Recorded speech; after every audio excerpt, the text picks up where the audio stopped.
Olá, gente! Como é que você tá? Você tá bem, meus diáconos e diaconisas? Me chamo Stephanie, vocês já me conhecem aqui do canal. E hoje nós vamos iniciar uma nova série chamada GPS, que é Guiado pelo Espírito Santo. Estamos numa vibe esse mês, nos Adolas, falando sobre Na Vibe do Espírito. E hoje nós vamos iniciar essa nova série baseada nesse livro, Como Ser Dirigido pelo Espírito de Deus, que é um livro extraordinário, já estou lendo pela segunda vez, e ele é muito bom. Ele é um livro que você tem que ter de cabeceira. Então, se você deseja adquirir esse livro, vai lá no Instagram, verboshop.petrolina, e tu já adquire o teu, entendeu? Para que você venha entender um pouco mais sobre o Espírito de Deus. Mas sem mais delongas, vamos fazer a nossa oração inicial. Eu vou pedir para que você pare um minutinho, feche seus olhos, baixe sua cabeça e vamos orar. Pai, te rendo graças pela pessoa que está do outro lado da tela, Pai. Eu oro para que, através dessa nova série, essa pessoa saia daqui com um entendimento maior de quem é a pessoa do Espírito Santo, de que Ele é o nosso ajudador, de que Ele é o nosso paracletos, o nosso consolador, que nós não venhamos sair daqui, Pai, da mesma forma, que nós venhamos sair daqui com um entendimento maior, Pai, uma sensibilidade ao Espírito Santo cada vez maior, em nome de Jesus, amém. Então vamos lá. Você já se perguntou quem você realmente é? E eu não estou falando daquela pessoa que você olha quando você bota um espelho, que você olha lá, deixa eu ver se meu cabelo tá bom, deixa eu ver se a minha maquiagem tá boa, deixa eu ver se o meu corte de cabelo tá bom, deixa eu ver se o boné entrou direito. Não estou falando da imagem que você vê no espelho, mas eu estou falando da pessoa que está dentro de você, do seu interior. Você já parou para se perguntar quem é você? Bom, a gente vai destrinchar um pouquinho hoje sobre a verdadeira natureza do homem. Se eu fosse dar um nome para esse episódio, seria a verdadeira natureza do homem.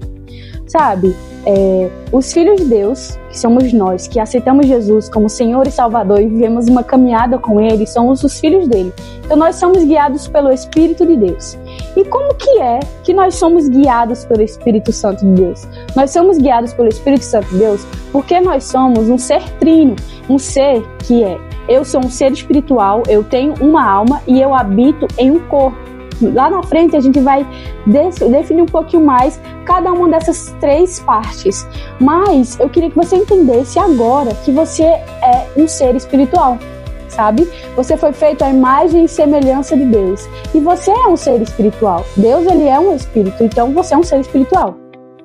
E aí, essa é a forma com que Deus se comunica conosco, com que o Espírito Santo fala conosco, é através do nosso espírito. E sabe, eu já quero quebrar um tabu aqui, se você já tem dúvida sobre isso, sobre reencarnação, sabe? Se você morrer hoje, Deus me livre, você não vai morrer, você vai viver uma vida longa, vai viver uma vida próspera. Mas, quando um ser humano morre, você sabia que o corpo dele falece, mas que o espírito dele não? O espírito do homem é eterno, né? O espírito do homem não desaparece como um animal, né? Um animal, ele não tem um espírito. Se eu fosse dizer, o animal seria só... aí eu falei que o homem era trino, né? Ele seria dois. Ele tem uma alma e tem um corpo, porque a gente vê que um animal, ele tem sentimentos. Eu tenho um cachorro que não mora mais comigo, que agora mora com os meus pais, porque ele é muito grande e ele não cabe no apartamento, que é o Johnny, gente, meu cachorro é muito fofo. E ele não mora mais comigo, mas quando ele me vê, eu vejo o amor dele. Meu Deus, ele pula assim, ele se joga, ele fica desesperado quando ele me vê. E eu vejo que ele tem amor por mim. Então nós vemos que ele tem sentimentos, que ele tem isso, tem intelecto, ele é um animal inteligente, mas ele não tem um espírito. Quando um cachorro morre, acabou. Mas nós não. Quando a gente morre, nós temos o espírito que ele vai para uma eternidade. Você vai definir qual é a eternidade que você vai viver, se você vai para o céu ou se você vai para o inferno, mas certamente você vai para uma eternidade. Então, o nosso corpo, o corpo do homem, ele morre, ele apodrece, sabe? Mas o espírito não, nós somos um ser eterno. E aí, essa definição é homem exterior e homem interior.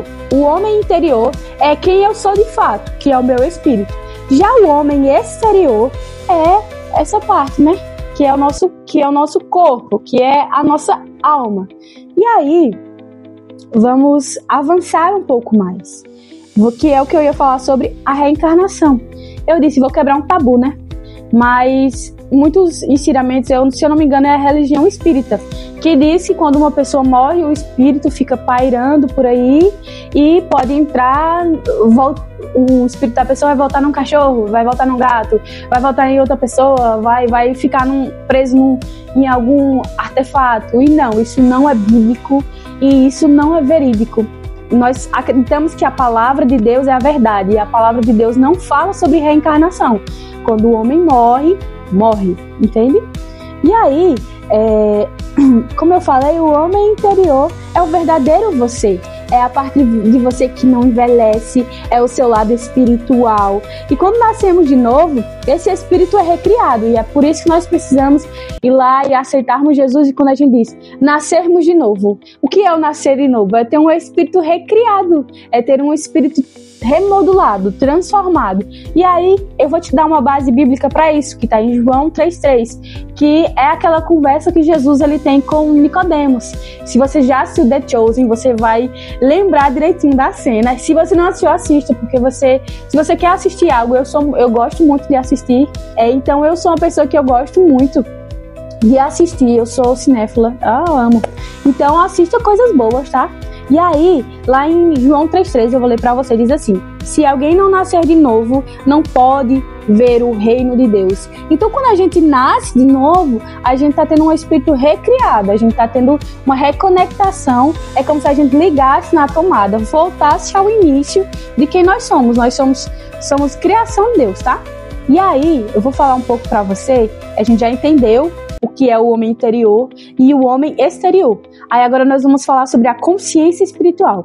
Já que a gente já desenvolveu isso, a gente consegue perceber, é mais fácil a gente perceber o nosso corpo, como eu falei, né? A gente olha para o espelho, a gente já vê o nosso corpo. Então a gente é muito tendencioso ao achar que a nossa carne é a única coisa real. Mas não, o nosso espírito é muito mais real do que o nosso corpo, entende? Então, precisamos aprender a viver com a consciência de quem nós somos. Antes de tudo, um espírito. As coisas espirituais, elas têm que ser mais reais do que o nosso corpo. E aí eu queria que durante essa série, você fizesse uma declaração comigo, para que você virasse uma verdade dentro de você, tá? Que diz assim, repita comigo. E aí tu anota em algum post-it que tu bota no teu espelho para tu lembrar. Eu sou um ser espiritual. Tenho uma alma e habito em um corpo. Então vamos lá, eu quero que você faça, vamos repetir de novo, repete aí comigo.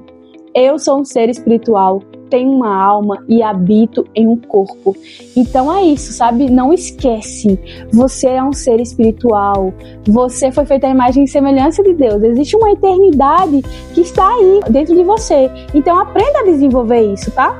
E aí, como eu falei pra vocês, nós somos um ser trino. Nós temos, a gente acabou de falar, né? Sou ser espiritual, tenho uma alma e habito em um corpo. E aí eu queria fazer um versus. Espírito versus alma. O que é o espírito e o que é a alma? Sabe, como eu falei pra você, o espírito é a parte que a gente se comunica com o Espírito Santo. E o que é a nossa alma? A nossa alma é a parte do nosso intelecto. É a parte das nossas emoções. Em Hebreus 4,12 diz assim: a palavra de Deus faz separação entre alma e espírito. A palavra de Deus é mais cortante que uma espada de 2 gumes, a ponto de dividir alma e espírito. Então, se nós vemos esse versículo, nós sabemos então que alma e espírito não são a mesma coisa, sabe? E aí eu queria te dizer que com o nosso corpo nós temos contato com o mundo físico. Por exemplo, esse livro ele é físico, então com o meu corpo eu pego o livro. Com o espírito eu acesso o mundo espiritual, e com a minha alma, que a gente vai chamar de mente, eu acesso o mundo intelectual, o mundo mental, as emoções, sabe? Em 1 Coríntios, primeira carta aos Coríntios, em 14:14, Paulo diz assim: se eu orar em outra língua, o meu espírito ora de fato, mas a minha mente fica infrutífera. Ou seja, quem ora em línguas é o espírito, é o nosso espírito que faz a oração, sabe? E a nossa mente não entende, porque essa é uma atividade que o nosso espírito faz, não é algo mental. Então, orar em línguas é a oração pelo Espírito Santo através do nosso espírito, né? É uma expressão vocal do nosso homem. Então, quando a gente tá orando assim, Pai, eu te agradeço, eu tive um dia ruim hoje, mas eu sei que certamente o Senhor cuida de mim. Você tá orando com o seu intelecto, você está orando através das suas emoções. E é por isso que é tão importante a oração em outras línguas. Não deixa de orar em outras línguas. Se você não é batizado pelo Espírito Santo, vem atrás de um líder do teu GC, um líder de um departamento, para a gente te explicar um pouco mais sobre isso e você ser batizado, tá? E é isso que eu queria falar com vocês. Recapitulando tudo isso, você é um espírito, tem uma alma e vive em um corpo. Deus te chama para uma vida pelo Espírito consciente, renovada e poderosa, né? Então vamos mastiga esse conteúdo, entenda mais sobre isso, e nos próximos capítulos nós vamos entender como é ser dirigido pelo Espírito de Deus. Eu vou te dar três formas com que Deus fala conosco, mas de antemão, não esqueça que você é um espírito, você é um ser espiritual, tem uma alma e habita em um corpo, tá? Não esquece de fazer essa declaração. Feche os seus olhos, baixe sua cabeça e vamos orar. Pai, eu te rendo graças por esse devocional. Obrigada porque nós temos consciência de que somos um ser espiritual e é a forma com que o Senhor se conecta conosco, Pai. Obrigada, Jesus, porque nós não vamos nos separar dessa verdade e ela se tornará cada vez mais latente dentro de mim e dentro dos irmãos que estão lá na outra telinha, Pai. Muito obrigada em nome de Jesus. Amém.